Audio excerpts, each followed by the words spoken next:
saya ingin sharing mengenai apa saja yang menentukan kesuksesan seseorang. Yang saya mulai dengan membahas nasib dan takdir. Karena tidak paham soal perbedaan nasib dan takdir, salah paham akan hal ini, membuat kita jadi tidak melakukan sesuatu.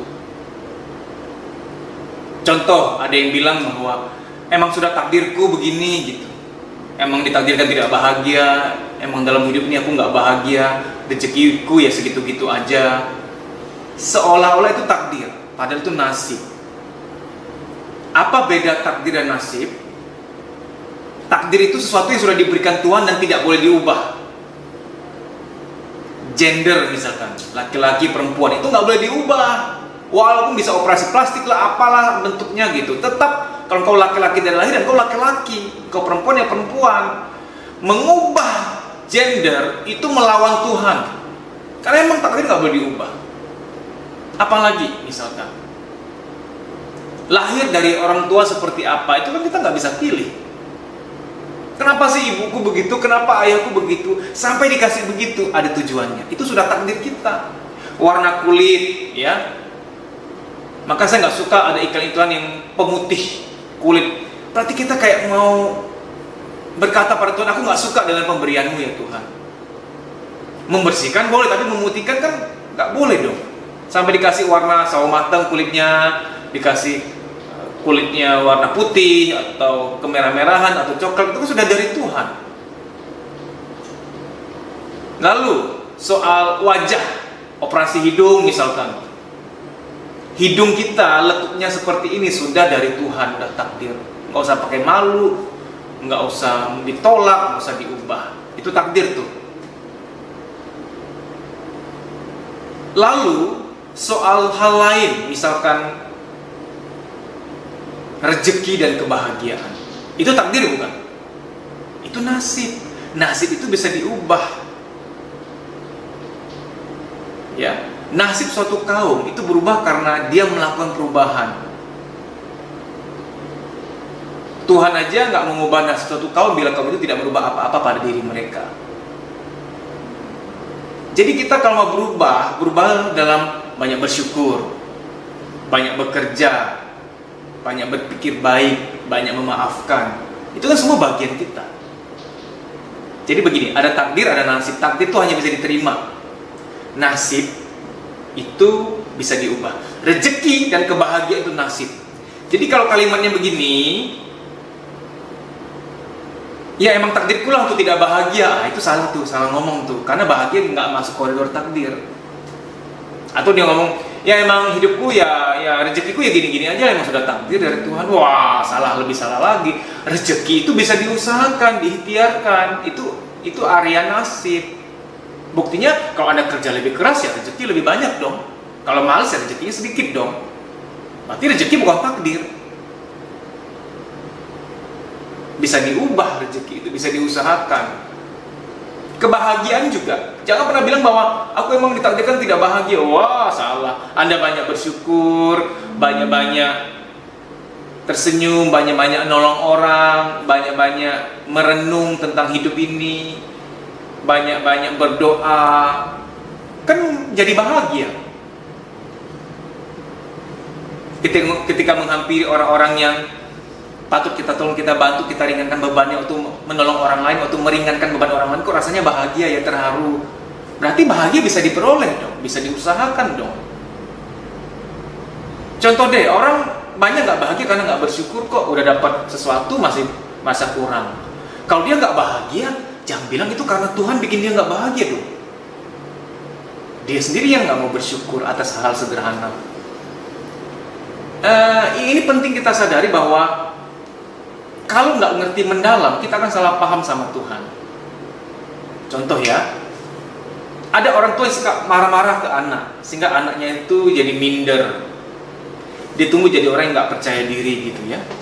Apa-apa tuh takut, melakukan sesuatu takut, ngambil keputusan juga takut, selalu ragu. Apakah ragu-ragunya dia, mindernya dia ini, apakah ini adalah takdir dari Tuhan? Tidak. Kenapa saya yakin tidak? Ada dua alasan. Pertama, kalau orang tuanya nggak suka marah-marahin dia dulu, nggak mungkin dia sekarang minder. Itu satu.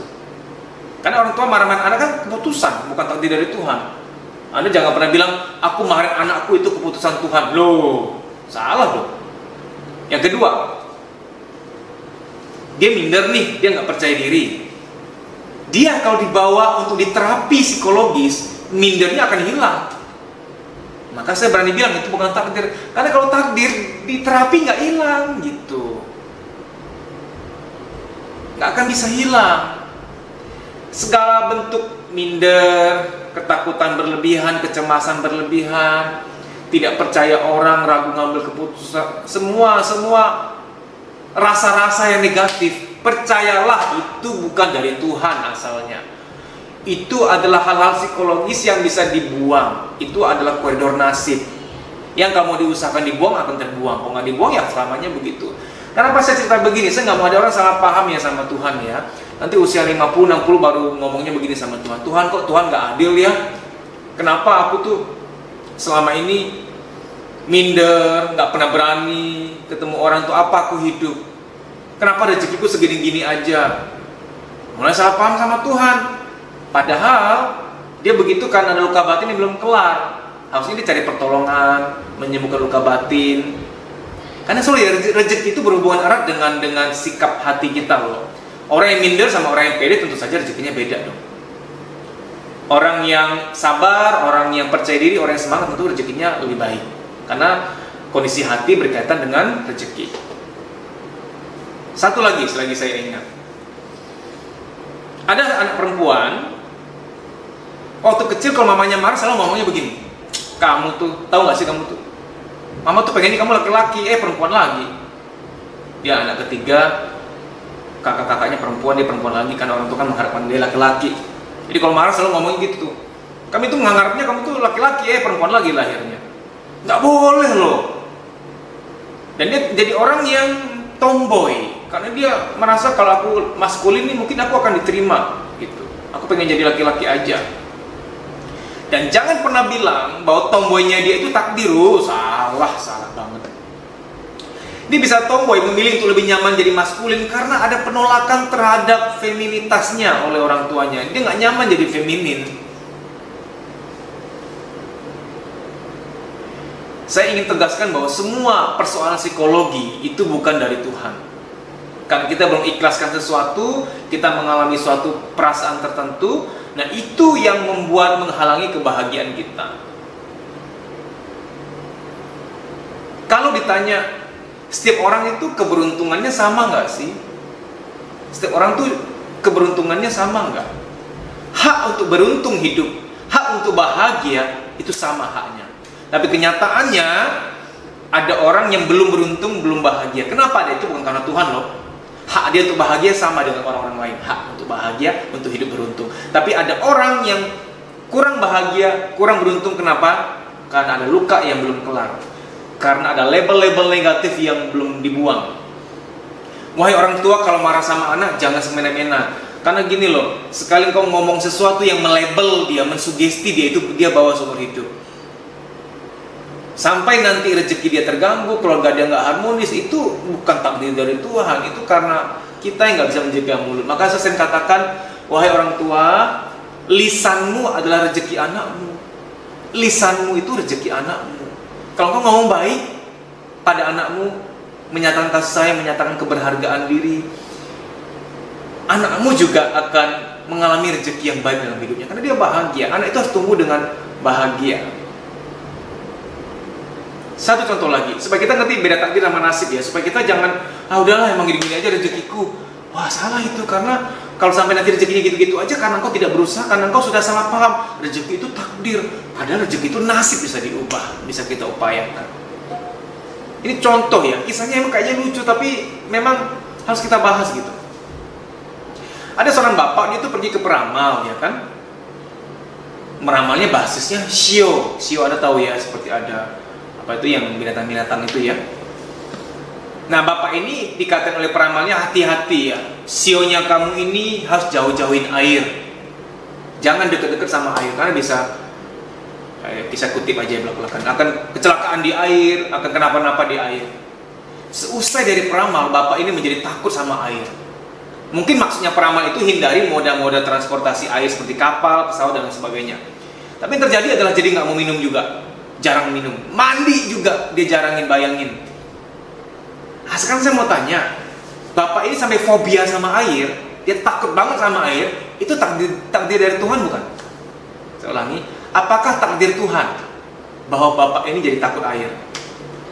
Konyol ya kalau kita bilang Tuhan menakdirkan dia untuk takut air.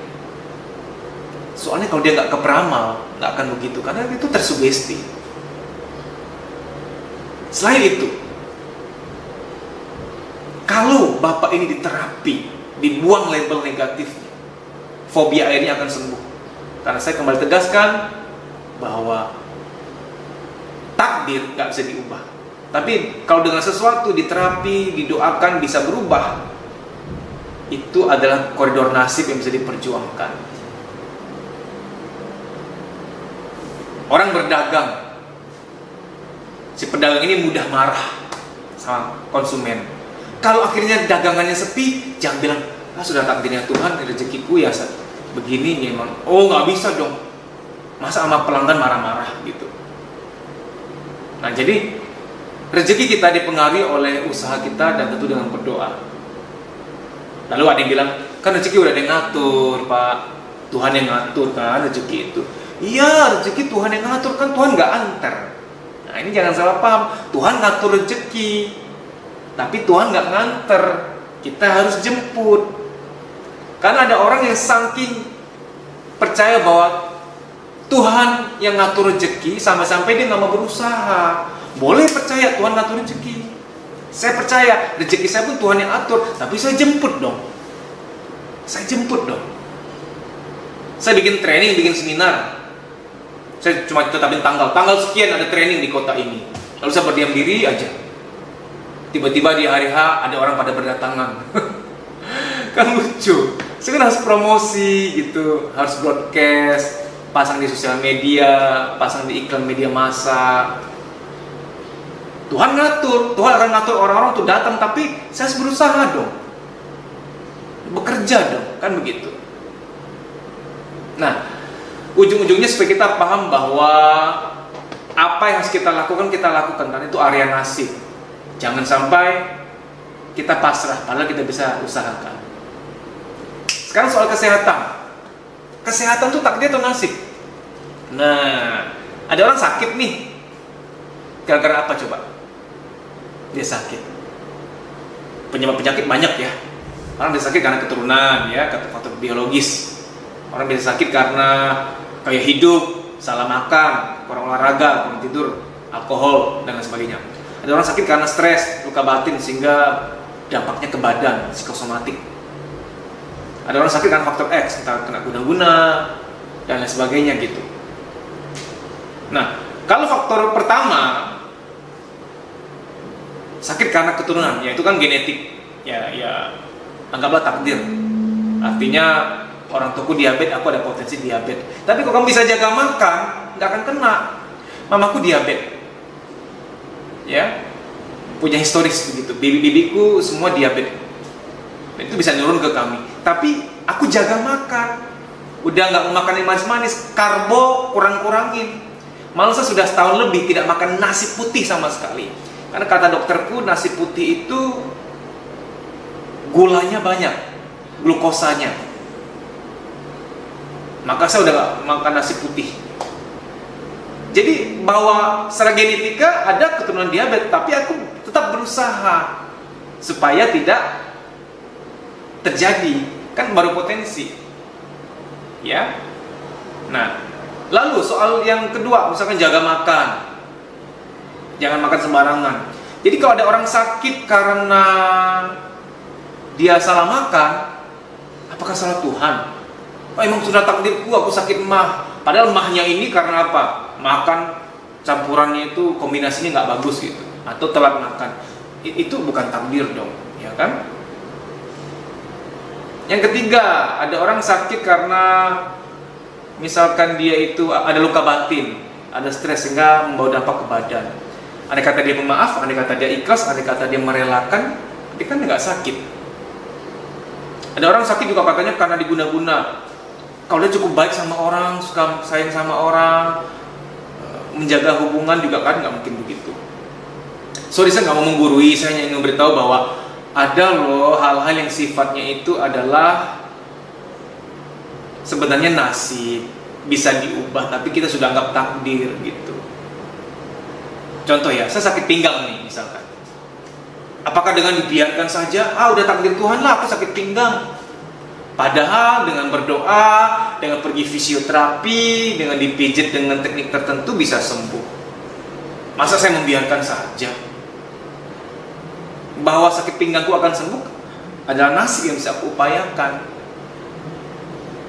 Nah, tapi ketika sudah berusaha terus berusaha sampai mentok dan belum sembuh juga, sudah takdirnya Tuhan. Tugas kita kan berusaha dan berdoa. Nah, sekarang saya mau lebih tajam soal luka batin ya.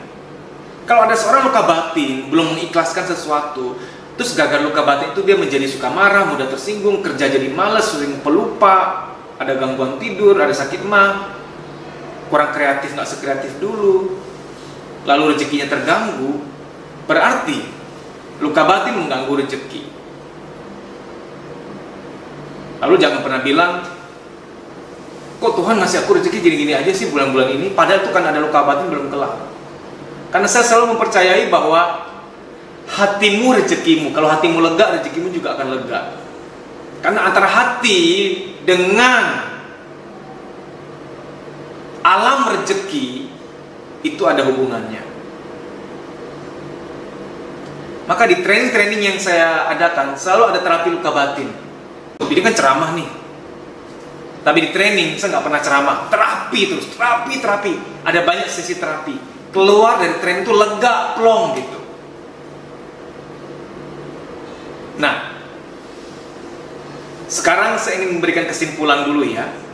Apa-apa saja yang mempengaruhi kesuksesan seseorang. Saya akan berikan contoh pakai gerakan tangan supaya Anda bisa hafal, oke? Faktor pertama yang buat orang sukses. Saya bilang pertama bukan berarti yang paling penting. Berhubung ini yang paling sering orang ketahui, sehingga ya apa boleh buat saya sebut di pertama kali urutannya. Tapi bukan yang paling penting. Yaitu harus kerja keras. Nih, tangan, kerja keras, oke? Kerja keras bisa bikin kita sukses. Yang kedua, yaitu berdoa. Kita sering dengar bekerja dan berdoa kan? Ora et labora. Berdoa dan bekerja. Yang kedua ini berdoa sama Tuhan. Tapi apakah cuma dua ini? Belum, masih ada. Yang berikutnya adalah memulihkan hati kita, membuang sampah-sampah hati, diterapi luka batin, dibuang luka batin itu. Ini penting loh. Karena hati yang lega itu mendatangkan rezeki. Kita kan pernah dengar gini ya. Kata-kata adalah doa. Pernah dengar ya? Kata-kata adalah doa ya. Ada yang bilang pikiran adalah doa. Kalau berpikir baik akan mendapat kebaikan, berpikir positif akan mendapat hal yang positif. Tapi perasaanmu juga adalah doamu. Perasaan juga adalah doa. Kalau engkau bersyukur, banyak rezeki. Engkau banyak mengikhlaskan, Tuhan akan memberikan banyak kemudahan. Engkau banyak menyayangi, engkau akan disayangi. Engkau banyak mengalah gitu, engkau akan dapat pembelaan dari Tuhan. Perasaan kita juga adalah doa loh. Maka milikilah hati yang lega, yang ikhlas, yang sabar. Nah, jadi faktor ketiga tuh faktor hati loh, ini penting ini. Maka saya bergerak di bidang pemulihan jiwa. Karena belakangan saya sering bikin training magnet keajaiban, Di promosinya kan keajaiban keuangan gitu kan, keajaiban kebahagiaan. Ada teman lama saya, WA saya, Dad, kamu belakangan sering bikin training magnet keajaiban, kok nggak relevan? Kamu kan orang psikologi, kamu kan orang pemulihan jiwa, penulis buku pemulihan jiwa, apa hubungannya? Saya bilang, berhubungan banget dong. Jiwa kalau sudah dipulihkan, udah lega, dibuang sampah-sampah emosinya, rezeki akan banyak kemudahan. Otomatis, karena hati kita adalah rezeki kita. Ini sangat terbukti. Hal berikutnya apa? Tadi kan sudah tuh, bekerja keras, berdoa, apalagi memulihkan hati. Hal berikutnya apa? Nambah-nambah ilmu, banyak-banyak belajar, banyak-banyak belajar. Saya itu sudah lulus S1, S2, S3, tapi masih ngambil ulang S1 bidang lain. Bukan mau nambah-nambah gelar, bukan. Lagi pula saya kayaknya belum pernah ya masang semua gelar saya di kartu nama waktu saya diundang perusahaan training. Saya belum pernah majang semua gelar-gelar saya. Saya kuliah udah sampai S3, ngulang lagi S1 bidang yang lain. Bukan untuk nambah gelar, supaya mau nggak mau dipaksa belajar terus nih, Dedi belajar terus nih, karena ilmu itu penting. Ketika kita berhenti belajar, kita sombong. Saya nggak minta Anda harus kuliah lagi, enggak. Maksudnya kan belajar bisa dari buku gitu loh. Belajar itu penting, nambah ilmu. Ki Hajar Dewantara mengatakan pendidikan, tujuan pendidikan untuk keselamatan. Artinya kalau kita banyak terdidik, banyak tahu, kita akan terhindar dari salah-salah bertindak. Jadinya kita selamat. Karena ada salah-salah bertindak yang mengakibatkan gagal. Jadi ada kegagalan terjadi karena kita kurang ilmu. Lalu kita berkata, kegagalan ini diizinkan Tuhan. Saya rasa bukan. Ada gagal tertentu yang karena kita kurang ilmu, kurang tahu, kurang pengetahuan. Nah, sekarang begini. Apalagi faktor berikutnya setelah kita nambah ilmu. Nah, saya agak ke belakang ya, ini. Membuang label-label negatif. Kenapa di belakang-belakang ini gudang jiwa kita? Ya, ada label-label negatif, ada sugesti-sugesti negatif harus dibuang. Pernah dikatain bodoh harus dibuang, pernah dikatain anak bawa sial harus dibuang. Pernah dikatain mama tuh pengennya kamu perempuan, pengennya kamu laki-laki, gitu. Itu harus dibuang. Label-label negatif itu wajib dibuang. Kenapa? Karena label negatif tidak dibuang akan membawa sial. Selagi saya ingat ya, laki-laki dan perempuan itu sudah takdir Tuhan. Kalau dia bilang, oh ada tuh memprogram anak mau dapat laki-laki, ya ke rumah sakit apa gitu atau institusi kesehatan tertentu yang bisa memprogram mau dapat cowok, mau dapat cewek. Saya bukannya tidak percaya ke teknologi ya, cuman saya kok mempercayai begini loh. Ada seorang laki-laki namanya Dedi. Sekarang di zaman ini, itu Tuhan sudah takdirkan jauh dahulu kala. Bukan karena orang tuaku yang minta aku laki-laki terus aku jadi laki-laki gitu. Engkau yang sekarang nonton video ini, ada Susi, ada Lina, ada Linda.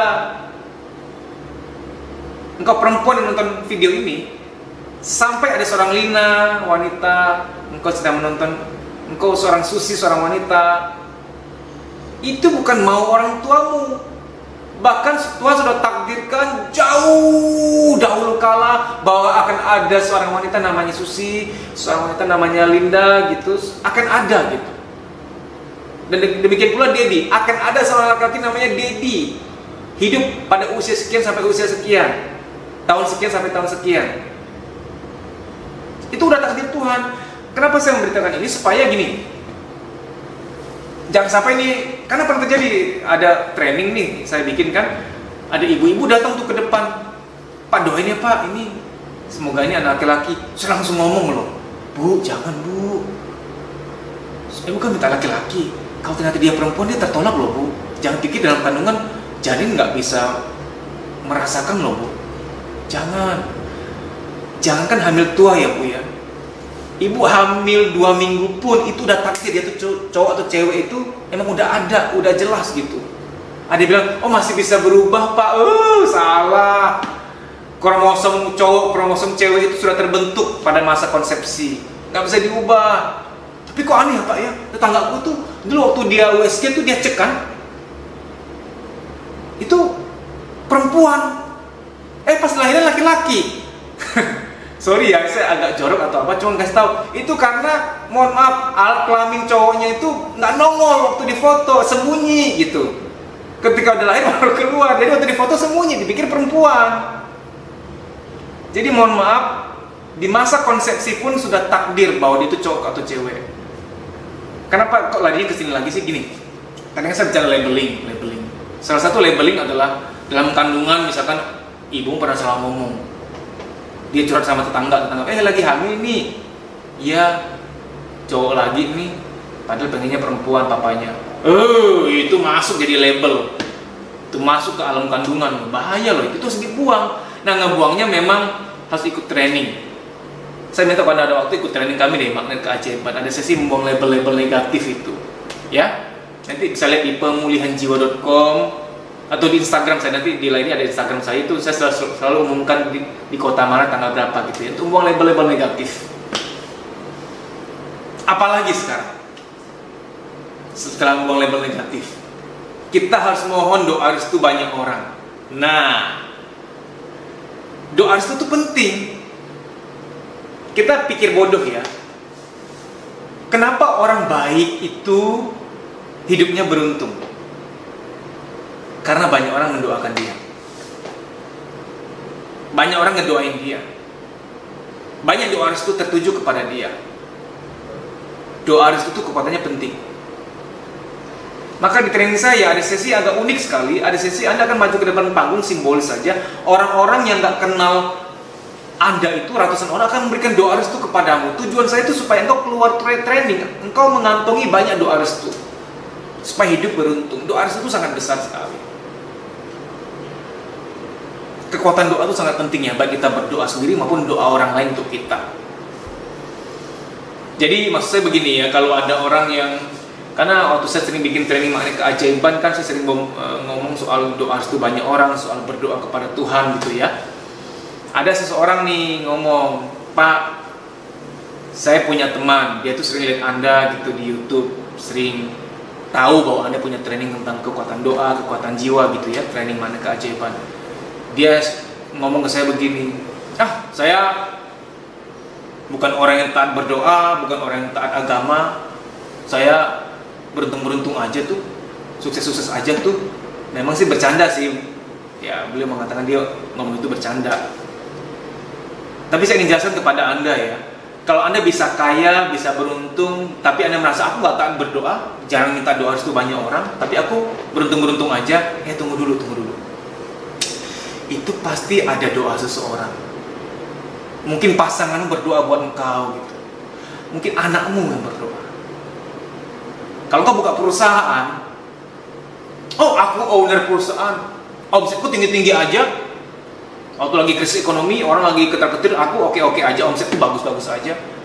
Nggak perlu sembahyang, ternyata nggak perlu berdoa, nggak perlu mohon doa restu, ya beruntung-beruntung aja.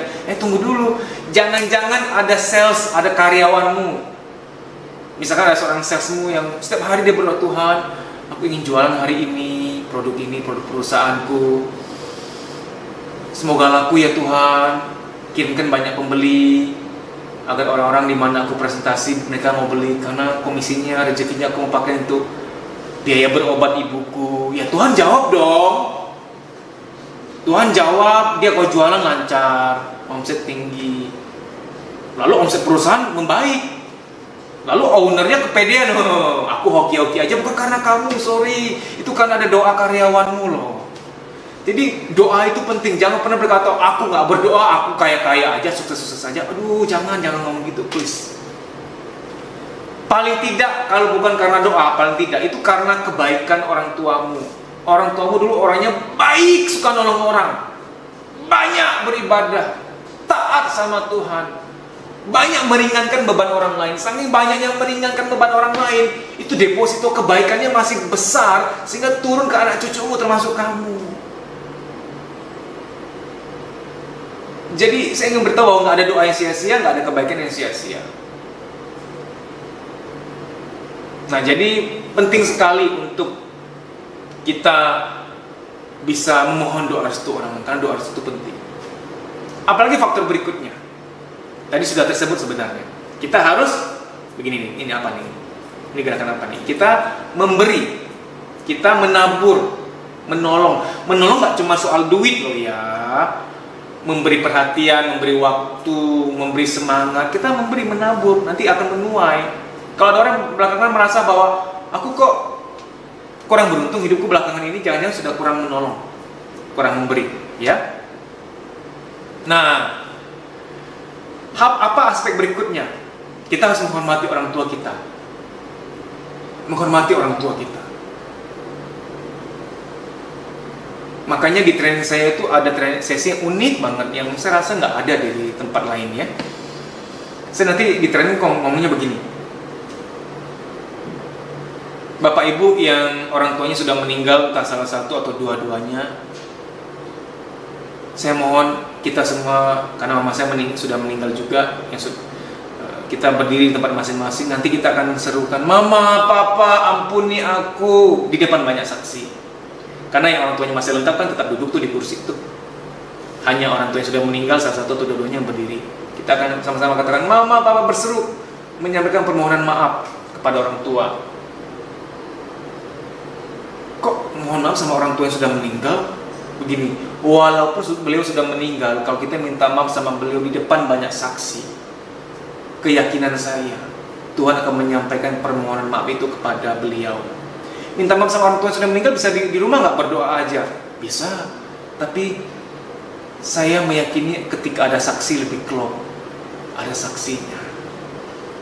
Waktu mamaku sudah meninggal, waktu mamaku belum meninggal, aku sudah sering minta maaf waktu beliau masih hidup. Tapi setiap kali training makna keajaiban ada sesi yang minta maaf sama orang tua yang sudah meninggal, saya masih melakukan loh. Padahal saya sudah sering minta maaf waktu beliau masih hidup. Kenapa tujuan saya masih melakukan itu juga? Padahal kan peserta yang melakukan, tapi kok saya ikutan sih? Saya tuh pengennya sampai mama saya itu berkata, "Nah, udah nak, mama udah dengar, mama udah maafin kok." Itu yang saya kejar. Itu yang saya kejar. Sorry saya mengatakan ya, kalau selama orang tua kita hidup kita belum pernah minta maaf, itu masih hutang loh. Dan itu bisa mengganggu keberuntungan, karena kita kan diharapkan untuk menghormati orang tua. Belum ada kata terlambat kok. Jadi nanti Anda akan minta maaf sama orang tua. Kenapa saya promosi training? Karena ini memang perjumpaan dengan training makna keajaiban itu luar biasa. Banyak hal yang melegakan hati. Ya. Jadi ada banyak faktor kesuksesan. Kenapa segala sepanjang lebar ini? Karena kalau Anda hanya berpikir untuk sukses hanya bekerja dan berdoa saja. Iya, bekerja penting. Berdoa itu penting kok, saya juga anggap itu penting. Tapi ada faktor-faktor lainnya. Jangan mencap diri Anda sial kalau Anda belum melakukan semua faktor. Sama seperti kita mau bikin gado-gado nih, kan bumbunya, bahannya harusnya banyak. Ada kacang panjang misalkan, ada kol, ada kentang misalkan, ya, ada lontongnya, ada bumbu kacangnya, kan banyak tuh. Saya nggak bisa sebutin satu-satu karena saya nggak ahli soal gado-gado. Kapan-kapan Anda mau bikin gado-gado ya cuma masukin kentang, bumbu kacangnya aja sama kol misalkan. Kalau sampai nggak enak, Anda jangan bilang gado-gado itu emang nggak enak ya. Anda ngecap, nggak makan gado-gado lagi, namanya gado-gado nggak enak. Nggak fair dong, karena Anda bikin gado-gadonya nggak lengkap bahan-bahannya. Sama seperti orang kalau dalam hidup hanya melakukan kerja keras dan berdoa saja, lalu kemudian dalam pertengahan hidupnya dia tidak mengalami kemujuran, kesuksesan yang maksimal, lalu dia bilang, "Hidupku ini memang gak seberuntung orang lain." Oh, nggak boleh dong, karena Anda belum melakukan semua faktor yang tadi saya sebutkan. Selain kerja keras yang berdoa, ada apa? Memulihkan hati. Maka di training makna keajaiban selalu ada pemulihan hati, membuang luka-luka lama biar lega. Jadi kesimpulannya adalah takdir nggak bisa dirubah. Takdir itu apa? Gender, cowok, cewek, kita udah takdir dari Tuhan. Orang tua seperti apa? Kita lahir dari suku apa? Ras apa? Itu sudah takdir. Kita lahir di Indonesia sudah takdir. Ya. Nasib itu apa? Kebahagiaan itu nasib bisa diupayakan. Rezeki juga nasib bisa diupayakan. Jangan pernah menyalahkan Tuhan. Tuhan kok gini aja sih rezekiku. Sorry, bukan salah Tuhan. Ada sesuatu yang belum kita lakukan. Entah kurang kerja keras, entah kurang berdoa, entah kurang memaafkan, entah kurang menghormati orang tua, entah kurang memohon doa restu. Pasti ada yang belum kita lakukan secara maksimal. Dan itu bukan kesalahan Tuhan. Kan Tuhan nggak pernah salah. Tuhan nggak pernah salah gitu. Jadi agar kita nggak stres terhadap hal yang nggak perlu. Aku stres Pak, mengapa wajahku begini ya? Sampai dikasih begitu, udah tujuan Tuhan. Jangan berusaha mengubahnya. Kenapa orang tuaku begitu? Itu udah takdir, terima. Pasti ada tujuannya yang engkau sekarang belum mengerti. Tapi ada hal-hal yang perlu kita lakukan, yang tadi sudah saya sebutkan, ya. Nah, jadi ketahuilah apa yang engkau tidak bisa ubah, dan ketahuilah apa yang perlu engkau tingkatkan. Ini rahasia kehidupan. Pulihkan jiwamu, banyak mohon doa restu, menghormati orang tua, akan banyak keberuntungan datang dalam hidup. I wish you all the best. Saya doakan dimudahkanlah bahagiamu, dilancarkan urusan dan rezekimu. Amin.